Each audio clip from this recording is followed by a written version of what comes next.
Ramazon hayiti qachon nishonlanadi? Assalomu alaykum, bizni YouTube'da tomosha qilib turgan hurmatli qadrbaland tomoshabin do'stlarim. Videoroliklarimiz kengroq tarqalishi, boshqalar ham manfaatdor bo'lishlari uchun o'z hissangizni qo'shgan holda like hamda podpisatsiya tugmachasini bosib qo'yishni unutmang. Qirg'izistonda joriy yilda Ramazon hayiti 20-mart kuni nishonlanadi. Bu haqida Qirg'iziston musulmonlari diniy boshqarmasi xabar berdi.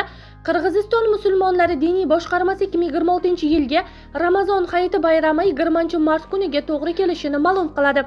Ushbu qaror Turkiy davlatlar tashkilotiga a'zo mamlakatlar muftiyatlari huzuridagi fatvo hay'ati yig'ilishida qabul qilingan deyiladi xabarda.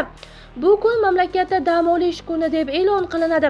Ramazon hayiti musulmonlar uchun muqaddas Ramazon oyi yakunlanganini bildiruvchi eng muhim bayramdir. Bu kuni musulmonlar hayit namozini o'qiydi, fitr sadaqasini beradi, qarindosh urug'larni ziyorat qiladi va bayram dasturxoni yozadi deyilgan xabarda.